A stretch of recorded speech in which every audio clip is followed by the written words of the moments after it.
Baik, assalamualaikum warahmatullahi wabarakatuh. Selamat malam semuanya. Kita ketemu lagi di pertemuan yang ke-10 ya, di mata kuliah studi kelayakan bisnis. Nah, kali ini kita akan membahas aspek kita yang terakhir ya, yaitu aspek keuangan ya.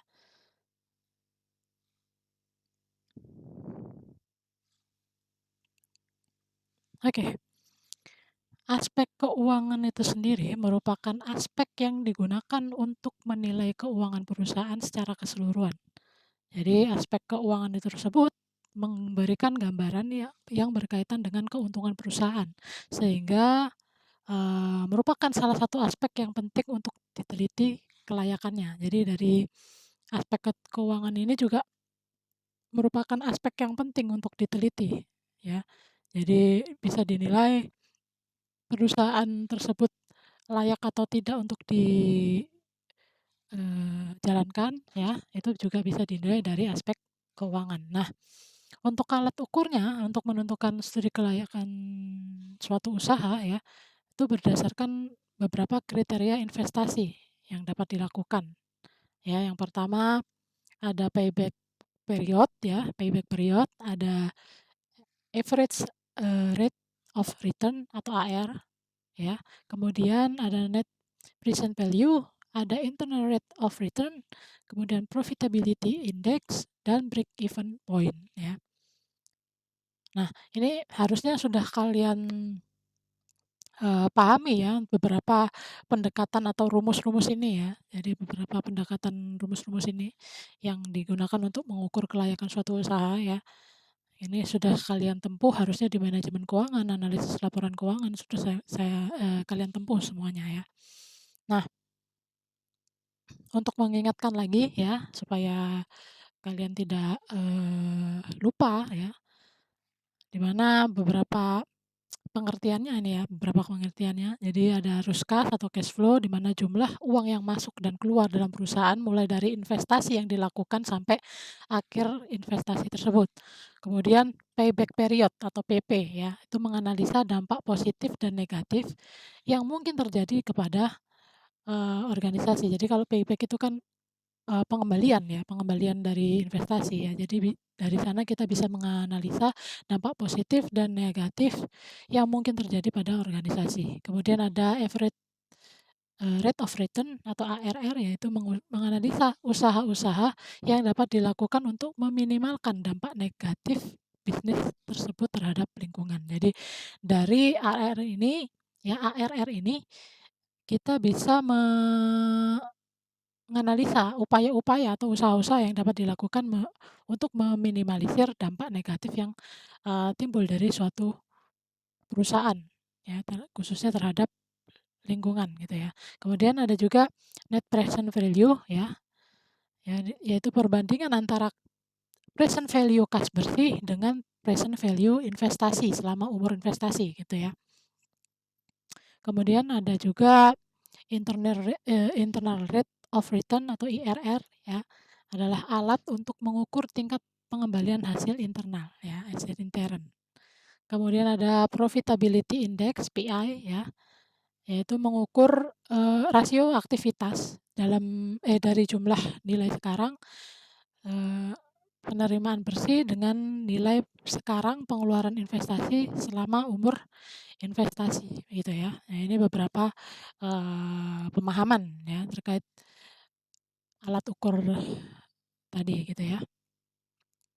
Nah, aspek keuangan itu sendiri secara keseluruhan penilaian aspek keuangan itu meliputi beberapa hal ya, seperti sumber-sumber dana yang diperoleh, kemudian ada kebutuhan biaya investasinya, estimasi pendapatan dan biaya investasinya ya, termasuk jenis dan jumlah biaya, selama umur investasi gitu ya. Kemudian ada proyek neraca dan laporan laba rugi, kemudian ada kriteria penilaian investasi dan rasio keuangan untuk menilai kemampuan perusahaan gitu ya. Nah ini adalah beberapa, penilaian, hal-hal yang perlu diperhatikan gitu ya dalam aspek keuangan. Nah, sumber dana dari keuangan perusahaan itu bisa berasal dari, modal asing atau dalam bentuk pinjaman ya, di mana ada pinjaman dari dunia perbankan ya, ataupun pinjaman dari lembaga keuangan lainnya. Kemudian ada pinjaman dari perusahaan non-bank ya, jadi ada beberapa perusahaan non-bank yang bisa memberikan pinjaman atau dalam hal ini bisa kita bilang investasi gitu ya, investor gitu ya. Oke, selanjutnya ada juga sumber dana dari modal sendiri, di mana ada dari setoran dari pemegang saham, sorry, dari pemegang saham ya, kemudian ada juga dari cadangan laba, kemudian ada juga dari laba yang belum dibagikan, gitu ya. Nah, ada beberapa biaya kebutuhan investasi, gitu ya. Ada yang pertama biaya pra-investasi, di mana ada biaya pembuatan studi, kemudian ada juga biaya pengurusan izin-izin, gitu ya. Jadi misalkan kayak izin usaha, izin, legalitas seperti yang saya sampaikan di aspek hukum dan legalitas, gitu ya. Nah, itu masuknya ke dalam biaya, pra-investasi, gitu ya. Kemudian ada juga biaya aktiva tetap, di mana tentunya ada aktiva tetap yang berwujud, ada juga aktiva tetap yang tidak berwujud. Jadi kalau contohnya aktiva tetap yang berwujud itu bisa jadi tanah, ya bangunan, mesin, peralatan, dan inventaris kantor lainnya gitu ya. Kemudian kalau, aktiva tetap yang tidak berwujud itu seperti apa? Jadi ada juga, hak cipta ya, hak cipta, kemudian ada juga lisensi ya, dan ada juga, merek dagang. Ya, kalau kita sudah ada mereknya berarti itu termasuk, harta ya, harta tetap tidak berwujud gitu ya. Nah, kemudian ada juga, biaya operasi ya, atau operasional gitu ya, biaya operasional ya, di mana mencakup upah dan gaji karyawan, kemudian ada juga biaya listrik, biaya telepon dan air, dan kemudian ada biaya pemeliharaan, pajak, premi asuransi, dan biaya pemasaran. Nah, ini termasuk beberapa, biaya-biaya yang ada di dalam, biaya operasi gitu ya. Ini adalah biaya kebutuhan investasinya. Nah, yang tadi sudah saya sebutkan di awal ya, ada beberapa alat ukur, 3 alat ukur yang penting ya dalam, aspek keuangan ini yang perlu diperhatikan tuh ada 3 ya, ada 3 alat ukur ya.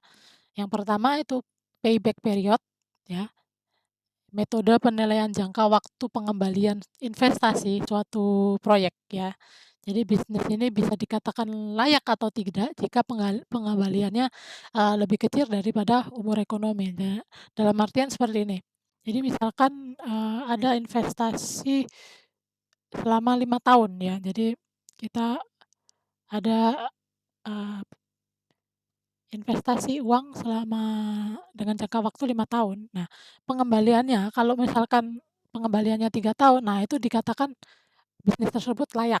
Nah, kalau misalkan pengembaliannya lebih besar dari umur ekonominya, ya itu tidak layak ya. Jadi otomatis dia tidak mampu mengembalikan, eee, uang yang diinvestasikan tersebut dalam jangka waktu yang sudah ditentukan, seperti itu ya.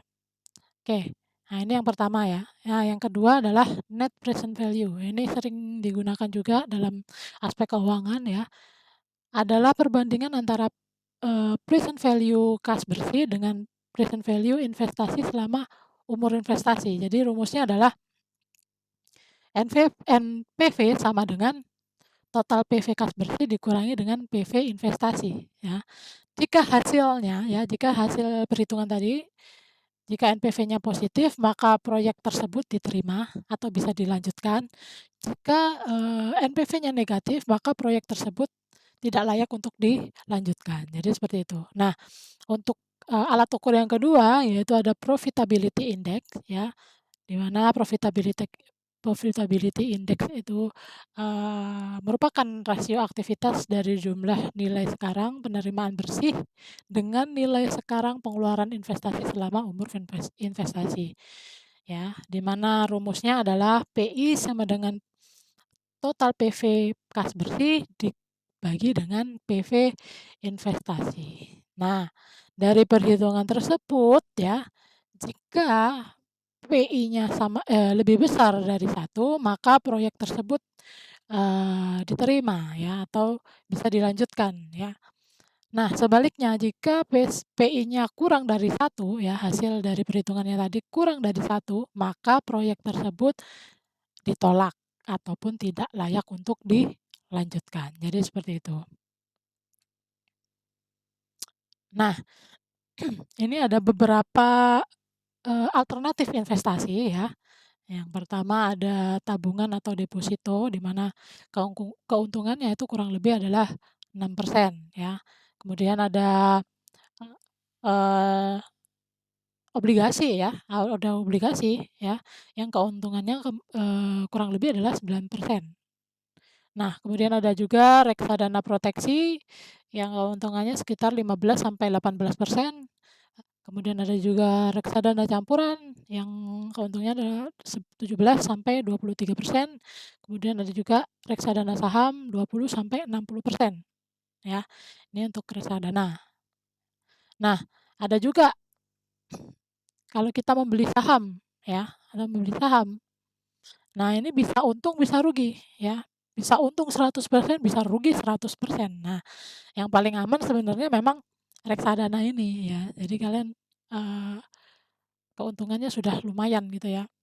Kemudian ada juga bisnis ya, bisnis 10 sampai 30%.